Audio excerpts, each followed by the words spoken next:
새 예루살렘에 대해서 계속 얘기하고 있는데요. 새 예루살렘의 기본 전제는 1절부터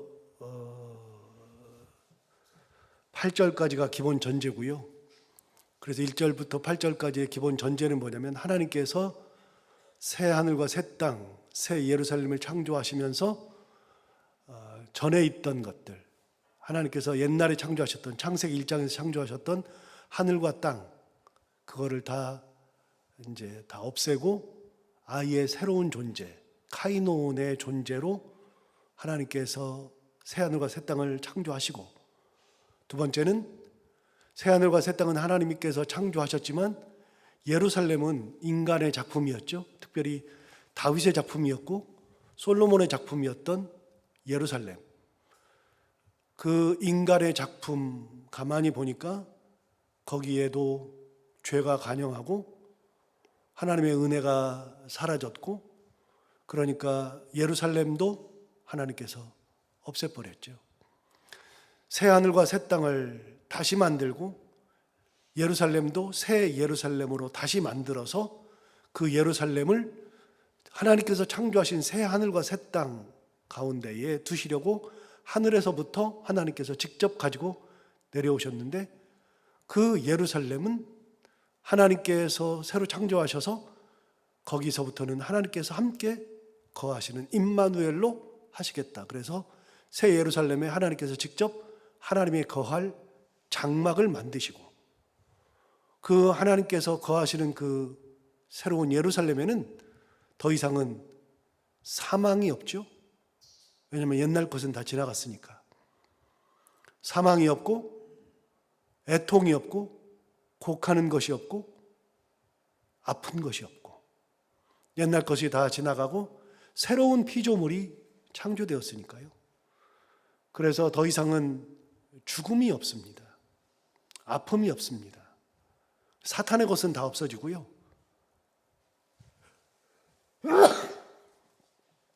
그리고 하나님 은혜만 가득한 그런 공간으로 하나님께서 새롭게 만드셨죠. 그 새 예루살렘, 그럼 그 새 예루살렘이 진짜 어떤 곳이냐? 기본적으로는 그게 이제 말씀드린 게 1절부터 8절까지에 나오는 기본입니다.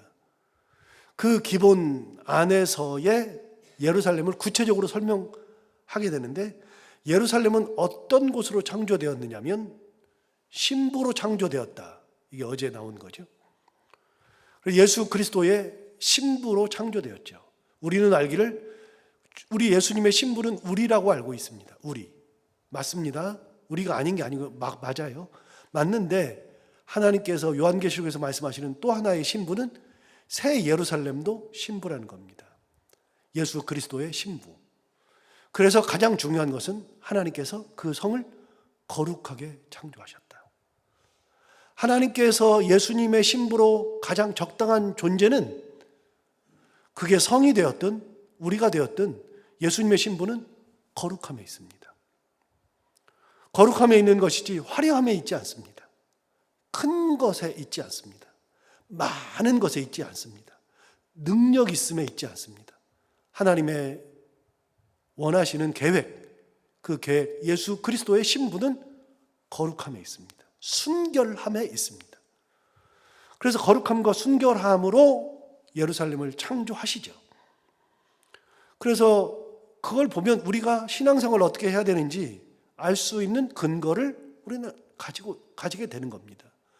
우리가 신앙생활하는 근거는 순결함과 거룩함입니다. 교회를 화려하게 장식한다? 그거 우리가 보기에는 어떨지 몰라도 하나님 보시기에는 그건 의미가 없습니다. 제가 옛날 얘기를 가끔 드리지만 1970년대의 교회는 이렇게 화려하지 않았습니다. 70년대 시골 교회는요, 난방이 어디 있습니까? 냉방이 어디 있습니까? 그리고 이렇게 좋은 강대상이 어디 있습니까? 그냥 의자도 없어가지고서 방석 만들어 놓고서 거기서 예배드리고 땀 뻘뻘 흘리면서 예배드리고, 그리고 겨울에는 추워가지고 그 중간에다가 난로 놓고 그렇게 예배를 드렸습니다. 우리 어머니들은요, 집안에 무슨 문제가 있거나 그러신 분들은 그때 그 권사님들은 밤새 거적대기 둘러쓰고 밤새 기도했습니다. 여러분, 화려함이 신앙이 아니고요, 아무것도 없었어도 하나님을 바라보는 거룩함이 참 신앙인 거죠. 그 어머니들의 기도와 그 어머니들의 하나님 사랑하는 열정이 우리를 키운 겁니다. 지금 우리를. 그래서 우리가 자녀들을 키울 때 화려함과 많음과 크고 그런 걸로 자녀를 키우는 게 아니라 거룩함으로 자녀를 키우는 겁니다. 교회는 거룩한 공동체가 되어야만 하는 겁니다. 하나님은 그걸 원하시니까요. 왜요? 교회는 신부니까요. 우리는요, 신부니까요. 신부는 다른 게 필요 없습니다. 깨끗함, 거룩함, 순결함. 그래서 하나님께서 예루살렘을 하늘에서부터 내려올 때 2절, 10절에서 동일한 단어 거룩한 성, 새 예루살렘이라고 표현을 합니다. 예루살렘에 대한 표현은 딱 하나입니다. 거룩하다. 그 거룩한 성은 하나님께서 만드시고 하나님께서 거기다 장막을 두셨으니까 하나님의 영광으로 빛나는 거죠. 다른 영광이 나오지 않습니다. 하나님의 영광만 드러납니다. 이게 어제까지 봤던 새 예루살렘에 대한 이야기입니다. 제가 지금 요약한 5분 정도 요약한 이거는 한 3일 동안 4일 동안 우리가 설교를 나누었던 것을 요약한 겁니다. 굉장히 중요한 의미를 가지고 있죠. 자, 오늘은 그 예루살렘을 구체적으로 더 설명하는데 12절을 보시면 12절에 오늘 예루살렘에 대한 설명이 나옵니다. 12절을 보십시오. 뭐라고 되어 있냐면 이렇게 말하죠. 크고 높은 성곽이 있습니다. 성곽으로 둘러싸여 있습니다. 크고 높은 성곽이 있고 그 다음에 12개의 문이 있다. 그리고 12문에 그 문에 12천사가 있고 그 문마다 12천사가 조각되어 있고 12천사가 있고 그 다음에 그 문들 위에 이름을 썼어요. 문들마다 이름을 썼는데 이스라엘 자손 12지파의 이름들이 기록되어 있습니다. 하나님이 만드신 새 예루살렘은 문이 몇 개라고요? 12개입니다. 그러면 우리가 기존에 알고 있었던 예루살렘, 성곽으로 둘러싸여 있는 예루살렘은 인간이 만든 예루살렘, 다윗이 만든 예루살렘은 문이 몇 개인가? 문이 몇 개라 그랬죠? 많이 여러 번 이야기했는데 지금 예루살렘을 가보면 예루살렘 성곽에 문이 있는데 그 문은 8개입니다. 인간이 만든 문은 8개인데요. 하나님이 만든 문은 12개였습니다. 새 예루살렘의 문은 12개고요. 그 12개의 천사들이 다 12천사가 있고 그리고 12개의 문에 이름이 쓰여 있는데 그 이름이 뭐냐? 12지파의 이름이 다 쓰여져 있다. 자, 여기서 잠깐 넘어가서 14절로 또 넘어가 볼까요? 13절은 바로 다음에 설명하고요. 14절에 보시면 그 성의 성곽에는 12기초석이 있습니다. 문이 12개가 있는가 하면 기초석이 몇 개냐? 기초석도 12개가 있습니다. 그런데 그 12기초석 위에 어린 양의 12사도의 12이름이 있더라. 문에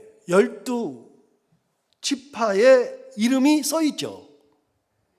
그리고 기초석이 있는데 기초석도 12개인데 12개의 기초석에 12사도의 이름이 기록되어 있습니다. 자, 여기서 여러분 천국에 갔더니 장로들을 만났어요. 천국에 장로가 있죠. 하나님 보좌 앞에 장로가 있는데 그 장로들의 보좌가 있습니다. 장로들도 보좌가 있습니다. 하나님만 보좌가 있는 게 아니라요. 장로들도 앉아 있습니다. 자기 보좌가 있는데 장로들이 몇이었죠? 우리가 요한계시록 계속 했는데 몇 장로죠? 여러분, 네 생물이 나옵니다. 네 생물은 천사장이라 그랬어요. 하나님 보좌를 둘러싼 생물이 나오는데 네 생물, 넷 나옵니다. 생물 넷. 그래서 천사장이 넷이다 이렇게 추측이 가능하고요. 장로들이 나오는데 장로들은 몇 장로죠? 24장로입니다. 제가 그때 설명할 때 뭐라고 설명드렸냐면 24장로는 구약의 12지파 장들과 그리고 신약의 12사도들이 24장로일 것이다. 구약과 신약의 12 합해서 24장로가 있었을 24장로가 되었을 거다.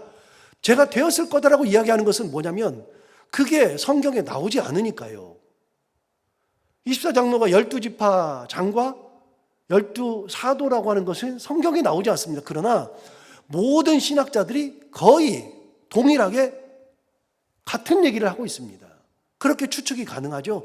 그 근거가 이런 데 있습니다. 12문이 있는데 12문에는 12지파의 이름이 써 있고 12기초석이 있는데 거기에도 12사도의 이름이 있더라. 자, 참 재밌지 않습니까? 뭐가 재밌냐면요, 하나님이 만든 새 예루살렘은요, 인간이 만들었던 예루살렘은 8개의 문을 가지고 있었는데 하나님이 만든 새 예루살렘은 12개의 문이고 기초석이 그 사이에 12개가 있습니다. 그런데 거기마다 이름이 적혀 있는데 12 다 기록되어 있죠. 여러분, 하나님이 만든 건 새 예루살렘입니다. 인간이 만든 거 이거는 보니까 타락했어요. 인간이 만든 예루살렘은 타락했고 죄악이 관영해서 하나님이 더 이상은 그 예루살렘을 두고 볼 수가 없어서 그 예루살렘을 없애버리고 새 예루살렘을 창조하셨는데 하나님께서 창조하신 그 창조물에 이름을 기록했는데 12문에 12기초석에 이름을 기록했는데 그들이 누구냐? 구약의 12명, 신약의 12명. 무슨 의미가 있어요? 여러분, 하나님께서 새 하늘과 새 땅을 만드시고 새 예루살렘을 만드시면서 옛날 건 다 끝났어. 너희들은 끝이야. 그게 아니고 그 가운데서 죄악이 관영한 곳에서 그런 곳에서도 구약에서 하나님의 뜻 가운데 살았던 12지파, 신약에서 하나님의 뜻을 받들었던 12사도, 그들을 다 기억하고 계신다. 새로 만들었으니까 싹 다 없애버려. 그게 아니고요, 싹 다 없애는 게 아니라 그곳에서 죄악이 있는 것들은 다 없애버리고 하나님 앞에 충성했던 사람들, 하나님의 뜻을 받들었던 사람들, 그들을 다 기억해서 하나님께서 그들의 이름을 기록해 놓으신다. 여러분, 하나님 앞에 갔을 때, 다시 말씀드려요, 이게 지금 20장에 나왔던 얘기를 다시 말씀드려요. 20장 앞에 하나님의 보좌 앞에 많은 자들이, 죽은 자들이나 산 자들이나 누구든 다 보좌 앞에 다 가섰는데 하나님의 보좌 앞에 그들이, 죽은 자들이 다 서 있죠. 지금까지 죽었던 자들이 모두 다 서 있죠. 거기 서 있는데 책이 쌓여 있는데 행위를 기록한 책들이 다 있고 하나의 책이 있는데 딱 책 한 권이 또 있는데 그 책은 생명책이 있다 그랬죠. 여러분, 행위를 기록한 책들은 지금까지 살았다가 죽었던 모든 사람들의 이름이 다 기록되어 있어요. 그러니까 책이 많죠. 책이. 그리고 그 사람들에게는 이름만 기록되어 있는 게 아니라 그 사람들의 삶, 행위, 이 땅에 살면서 뭘 했는지, 그때 하나님 앞에 어려움 속에서도 기도했던 거, 하나님 앞에 헌신했던 거, 하나님의 은혜 가운데에 사람들을 위로했던 거, 하나님 앞에 예배하면서 이렇게 했던 것들, 그 모든 내가 하나님 앞에 했던 모든 것들이 다 적혀 있을 뿐만 아니라 그때 내가 하나님의 뜻을 저버리고 뭘 했는지, 교만했었던 거, 죄 있었던 거, 그걸 다 기록한 자기 사람들마다의 행위가 싹 다 기록되어 있으니까, 이름만 기록되어 있으면 책이 적을 텐데 거기에 행위들이 다 기록되어 있으니까 한 페이지씩 기록되어 있다고 하면 지금까지 살았던 모든 사람들, 죽었던 사람들의 이름이 다 기록한 책들이 쫙 쌓여 있죠. 거기는 한 명도 예외 없이 모든 사람의 이름이 다 쓰여 있고, 그리고 그들의 행위가 다 기록되어 있어요. 그게 무슨 책이냐? 행위를 기록한 책들. 그런가 하면 생명책, 생명책은 사람들의 이름이 다 쓰여 있는 게 아니라 이름만 딱 쓰여 있어요. 행위는 없어요. 이름만 딱 쓰여 있는데 그들은 누구냐? 하나님 앞에 다시 하나님의 계시는 그 천국에 올라가는 구원받은 백성들의 이름만 있죠. 그러니까 여기는 구원받지 못하는 사람들의 이름은 없어. 여기는 생명책에는 구원받지 못한 사람들의 이름은 없어요. 구원받은 사람의 이름만 딱 불러요. 이름을 딱딱 부르면 그 이름 부르면 그 이름 듣고 그 사람들은 하나님의 보좌 앞으로 다 가는 거죠. 천국으로. 나머지 이름 듣지 못하는 사람들은 불못으로 다 떨어져요. 자, 하나님께서 새 예루살렘을 만들었어요. 새 예루살렘을 만들고 거기다가 12문에다가 이름을 다 기록했어요. 그리고 기초석에다가도 12사도의 이름을 기록했어요. 여러분, 12지파와 12사도의 이름만 기록된 게 아니라 하나님은 하나님 앞에 헌신하는 사람들은 다 기억하고 계시더라. 새 예루살렘에 싹 다 사라지는 게 아니라 그 새 예루살렘에는 구원받은 백성들이 들어가는 거죠. 여기는 구원받은 백성들만. 그래서 하나님이 기억하시는 겁니다. 12문과 12기초석에. 자, 그리고 13절로 거꾸로 올라가서 12문 그랬는데 12문을 어떻게 표현했냐면 동쪽에 몇 개? 3개.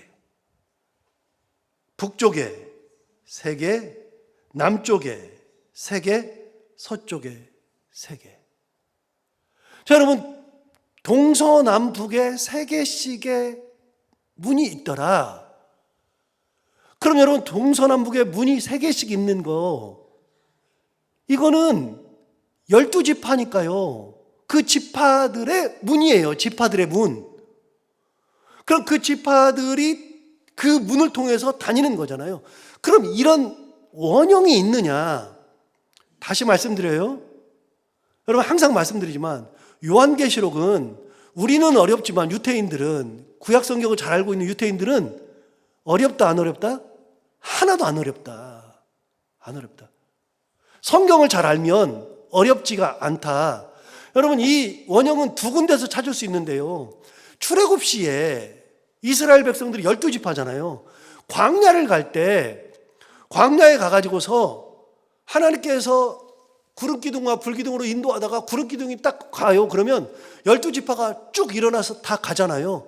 간 다음에 구름기둥이 딱 서면, 그러면은 중간에 가고 있던 성궤를 메고 가던 이 성궤가 그 구름기둥 맨 아래에 딱 서요. 거기 딱 내려놔요. 내려놓고 성막을 딱 친다고요. 성막을 딱 치면 성막을 중심으로 동서남북에 어떻게 갈까요? 여러분, 12지파가 가서 쭉 가가지고 야 가자, 구름기둥 움직인다, 가자 그래가지고 간 다음에 구름기둥 딱 쓰니까 야 서자 그러고서 아무 데나 가서 자리 잡는 게 아니고요. 12지파는요 자기들의 자리가 있어요. 광야에 다닐 때 어떻게 다니는지 아세요? 동쪽에 자리 잡는 지파가 있고, 그래서 성막을 딱 치는 순간에 성막을 중심으로 동쪽에는요 그 지파들이 쫙 가서 있어요. 서쪽에는 그 지파만 가 있고 남쪽에는 그 지파, 북쪽에는 그 지파. 이게 세 지파씩 나누어서 간다고요. 그리고 그들이 행진하는 순서도 있어요. 이 누가 먼저 가느냐? 가는 순서가 이렇게 지파별로 섞어져서 가자 그러고서 싹 가는 게 아니라 그 지파별로 가는 순서가 정해져 있어요. 안 그러면 광야 생활을 못 해요. 지파별로 따로 생활을 하고요. 자기가 자리 잡는 자리가 있어요. 여러분, 민수기 2장 가봐요.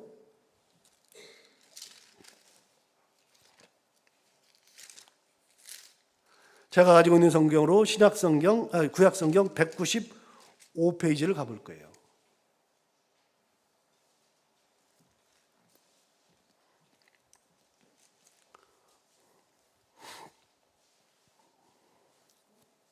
(3절을) 볼까요? 3절을 보시면 여러분, 동쪽 해 돋는 쪽에 진칠자, 그래서 동쪽에 진을 치는 지파가 있습니다. 그 진영별로 첫 번째는 어느 지파예요? 유다의 진영이죠. 유다 지파는 동쪽에다가 진을 쳤어요. 5절을 보세요. 그 곁에 진 칠 자는 어느 지파? 이사갈 지파. 7절 보세요. 그리고 스불론 지파라. 그래서 동쪽에 진을 성막에 동쪽에 진을 치는 지파는 유다, 이사갈, 스불론이죠. 그 다음 10절 보세요. 남쪽에는 르우벤 진영의 군기가 있을 것이라. 그래서 르우벤이 남쪽에 자리 잡아요. 12절 보세요. 그 곁에 진칠 자는 시므온 지파라. 14절 보세요. 또 갓 지파라. 그래서 남쪽에는 르우벤, 시므온, 갓 지파가 자리를 잡아요. 17절 보세요. 그 다음에 회막이 레위인의 진영과 함께 모든 진영의 중앙에 있고, 그래서 회막은 항상 중앙에 들어가요. 그 다음에 18절 보세요. 서쪽에는 그럼 누가 있느냐? 에브라임. 20절에 보시면 그 곁에는 므낫세. 22절에 보시면 또 베냐민. 그래서 서쪽에는 에브라임, 므낫세, 베냐민 지파가 자리를 잡죠. 25절 보세요. 북쪽에는요, 단 지파. 27절에는 그 곁에 진칠 자는 아셀 지파. 29절에는 납달리 지파. 여러분, 광야 생활할 때 이 사람들은 자기네 자리가 있었어요. 12지파는. 그래서 12개의 문을 동서남북에 동쪽에 3개, 오늘 요한계시록에 나오잖아요. 동쪽에 3개, 서쪽에 3개, 남쪽에 3개, 북쪽에 3개를 딱 만드는 순간에 이게 무슨 생각이 딱 나요? 아, 우리 광야 생활할 때 생각이 딱 나죠. 그때 동서남북으로 우리를 나눠줬었는데, 그러니까 여러분, 이스라엘 백성들 60만 대군이 광야 생활을 한다 그러면 막 주먹국으로 우리는 아무 생각이 없는 것 같은데 하나님께서 다 나눠줬어요. 한 군데 더 찾아볼까요? 에스겔을 가볼게요. 48장. 제가 가지고 있는 성경으로 구약성경 1228페이지, 1230페이지. 여러분, 에스겔은 마지막이 뭐냐면, 놀랍게도 에스겔 마지막 부분은요, 에스겔은 뭐예요? 에스겔은 실제로 이스라엘 백성들이 바벨론의 포로가 되었을 때 포로된 상태에서 환상을 본 거예요. 그러니까 이 이스라엘 백성들이, 유다 백성들이 나라를 잃었잖아요. 그런데 에스겔 환상의 마지막은요, 하나님께서 너희들에게 도성을 주겠다는 거예요. 예루살렘을 다시 주겠다는 거예요. 똑같은 게 나와요. 진짜 똑같이 나와요. 예루살렘을 다시 주는 거예요. 그거 설명하면 기니까 그 예루살렘 그 48장 1절 위를 보시면 각 지파의 목과 거룩한 땅. 그래서 각 지파에게 줄 땅을 다시 분배해 주는 거예요. 하나님께서. 그리고서 자 23절부터 보시면 23절 위쪽에 나머지 지파들의 목, 그래서 12지파의 몫을 다 나눠줘요. 그리고 30절, 드디어 30절에 가보시면 예루살렘 성읍의 뭐요? 문들, 성읍의 문을 이야기해 줬어요. 무슨 문을 얘기해요? 여러분 보세요. 30절부터 나오는데요, 31절 보세요. 그 성읍의 문들은, 이거는 여러분 참고로 지금 여기 에스겔이 보는 이 환상은요, 예루살렘이 실제로 있는 게 아니라 환상을 보는 거예요. 하나님께서 주실 새 예루살렘, 이게 에스겔에 나와요.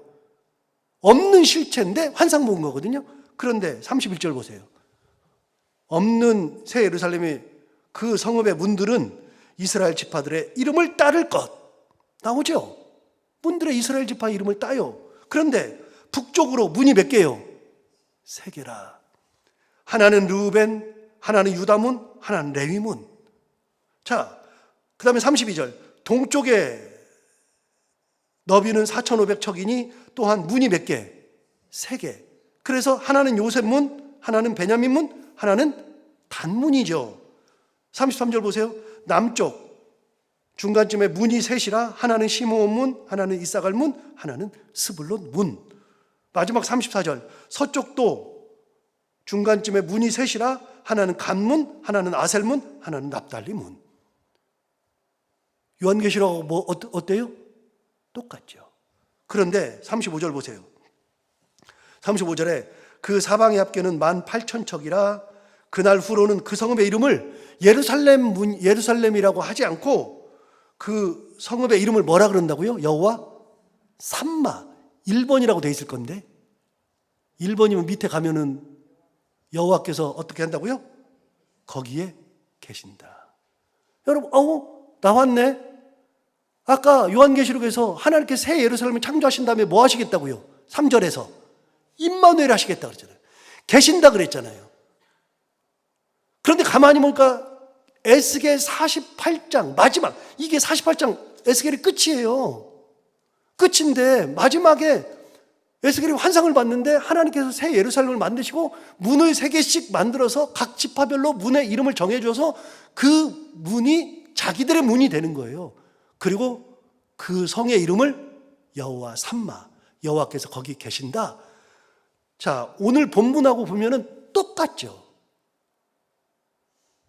그러니까 이스라엘 백성들이 문을 3개를 딱 만들고 12지파의 이름을 딱 썼다 그러는 순간에 이스라엘 백성들이 이 글을 읽는 분들이 새 예루살렘에 대한 이야기를 이미 알고 있는 거예요. 알고. 구약에 문이 12개인 환상을 에스겔이 봤고요. 광야 생활할 때 12지파가 가서 거하는 동서남북의 위치가 따로 있어요. 아무렇게나 광야 생활한 게 아니고요. 광야 생활을 연구해 보면 대단한 거예요. 그리고 에스겔이 본 환상에 이미 12문이 나와 있어요. 그러니까 이스라엘 백성들이 어느 정도 추정할 수 있는 새 예루살렘을 얘기해 주는 거예요. 그런데 여러분, 에스겔은 아까 말씀드렸어요.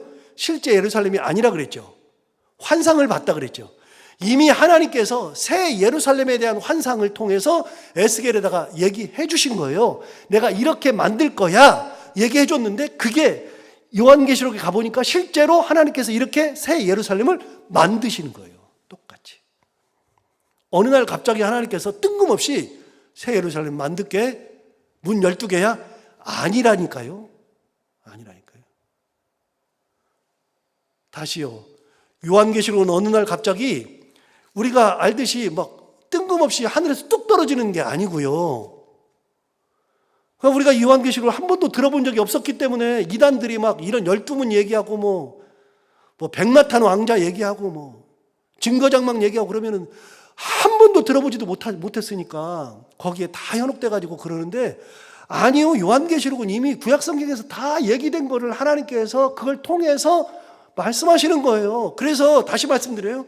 계시록은 지금 우리 시대에 막 얘기해 주는 게 아니라 당대에 핍박받고 있었던 사람들에게 너희들이 핍박받으면 끝이 아니라 내가 새 예루살렘을 만들어서 너희들을 거기다가 다시 둘 거야. 네 피를 내가 다 기억하고 있어. 당대에 핍박받으면서 신앙생활했던 사람들에게 힘과 용기를 주는 하나님의 특별한 책이에요.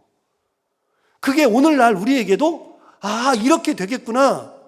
우리가 새 하늘과 새 땅을 바라볼 수 있는 근거도 되고 새 예루살렘도 있고 하나님의 보좌도 우리가 볼 수 있고 그런 근거를 제시해 주기는 하지만, 요한계시록 그러면은 진짜 종말의 책 그래가지고서 무슨 종말이 온다는 등 아마겟돈에서 3차 대전이 일어난다는 등 그런 헛소리 뻥뻥 하는데 그런 거 아니에요. 그러니까 미래의 종말에 관한 책 아니에요. 전혀 아니에요. 새 예루살렘만 해도 이미 나왔잖아요. 에스겔 48장에서. 똑같지 않아요? 어쩜 그렇게 똑같아요? 그래서 이 사람들이 딱 알아요. 새 예루살렘 그러면 에스겔 48장은 이미 알고 있는데 이걸 딱 듣는 순간에 하나님께서 그때 환상 보여주신 것을 실제로 여기에다가 이루시는구나. 그렇게 알게 되죠. 하나님 다 기억하고 계셔요. 하나님의 말씀은 정확해요. 여러분 5절로 가서 볼까요? 5절로. 5절에 이렇게 말씀하신 적이 있어요. 보좌에 앉으신 이가 이르시되 보라 내가 만물을 새롭게 하노라 하시고 그 다음 뭐라고 하냐면 또 이르시되, 이 말은 뭐라고요? 신실하고 참되니 기록하라. 하나님이 스스로 말씀하셨어요. 내가 하는 이 말은 신실하고 참되다. 여러분, 하나님은 그 말씀을 안 하셔도 괜찮아요. 안 하셔도 우리 다 알아요. 하나님은 신실하고 참돼요. 거꾸로 뒤집어 볼까요? 여러분, 사람의 말은요 믿을 수 있어요. 그러나 완벽하게 믿을 수 없어요. 인간의 말은 신실하지 않아요. 참되지 않아요. 우리 인간은 비교적 신실하고 비교적 참된 거지 하나님처럼 신실하고 참되지 않아요. 신실하고 참된 분은 하나님밖에 없어요. 여러분, 하나님과 인간을 가르는 벽이 뭐라 그랬어요? 그 벽의 이름이 안 입을 자라 그랬잖아요. 하나님은 완전하신 분이고 인간은 인간으로 넘어오면 우리는 인간도 완전할 수는 있을 것 같으나 절대로 완전하지 않고 그 벽을 넘을 수 없어요. 인간은 어떤 완전이요? 불완전. 하나님과 인간을 가르는 벽이 안 입을 자라고요. 아니라고요. 인간은 절대로 완전하지 않아요. 인간은 절대로 신실하지 않아요. 인간은 절대로 참되지 않아요. 비교적 신실하고 비교적 참될 뿐이죠. 그런데 하나님은 에스겔 48장, 이게 몇 년 전 얘기예요. 에스겔 48장에서 얘기했던 그 내용을 하나님 다 기억하고서 새 예루살렘을 만들 때 그대로 갖다가 싹 만들었네요. 이미 도면은 나왔어요. 옛날에 도면이 나왔어요. 새 예루살렘 때 도면이. 그 도면이. 그리고 거기에 들어가는 모든 사람들, 그 12분의 사도의 이름과 지파의 이름과 기초석에 12사도의 이름을 적으면서 그때 충실했던 사람들, 그때 피를 흘리면서 하나님의 말씀 계명을 지키고 살았던 사람들, 예수 그리스도의 증거를 가지고 살았던 이 두 부류의 사람들을 새 예루살렘에 다 집어넣고 하나님께서 함께 하시는 그런 세계를 만드시는 거죠. 오늘 이 12문을 가진, 12기초석을 가진 예루살렘에 대해서 우리가 봤죠. 계속해서 여러분 21장 전부가 다 어떤 얘기냐면 다 이 얘기예요. 예루살렘 얘기를 계속하고, 새 예루살렘 얘기. 내일은 또 다른 얘기를 좀 하도록 하겠습니다. 기도하겠습니다. 하나님 아버지, 하나님은 신실하십니다. 하나님은 참되십니다. 하나님은 말씀하신 것을 단 한 번도 스스로가 파기하신 적 없으시고, 하나님은 우리를 사랑한다 하시고 끝까지 사랑하시니라. 요한복음 14장 1절에 있는 말씀처럼 하나님은 우리를 사랑하시되 끝까지 사랑하시고 우리를 구원하시되 죽어가는 자들, 버려진 자들 같으나 하나님께서 기억하시고 그 모든 피 흘린 모든 분들을 새 예루살렘을 만들어서 거룩한 성에 다 보존하시고 새로운 하늘과 새로운 땅에서 그들과 함께 영원히 함께 거하시는 임마누엘이 되시는 하나님, 그 하나님을 바라보며 우리가 이 땅을 살아갈 때 하나님의 은혜를 다시 한번 바라볼 줄 아는 믿음, 하나님의 그 섭리가 우리와 함께 있다는 것을 고백하는 믿음, 그 믿음 가운데 감사하며 살아갈 수 있는 저희들 모두가 다 되게 하여 주옵소서. 하나님 아버지, 오늘도 이 말씀을 기억하며 살게 하여 주옵시고, 이 말씀이 오늘 하루의 삶 가운데 우리가 힘이 되게 하여 주옵시고, 특별히 말씀 가운데서 계속 되어지지만 예루살렘은, 하나님께서 상조하신 이 예루살렘은 거룩한 성인데 우리가 거룩한 삶을 살아가는 참 그리스도인들, 거룩한 교회가 되는 참 교회 다 되게 하여 주옵소서. 하나님 아버지, 오늘도 기도하러 나온 사랑하는 모든 성도들의 기도를 들어 응답하여 주옵시고, 돌아갈 때는 응답받고 돌아갈 수 있도록 주님께서 인도하여 주시기를 원하오며, 오늘도 해야 되는 것들을 기쁨으로 감당하고 만나는 분들과 함께 웃고 행복한 하루가 되게 하여 주옵소서. 감사하며 예수님 이름으로 기도하옵나이다.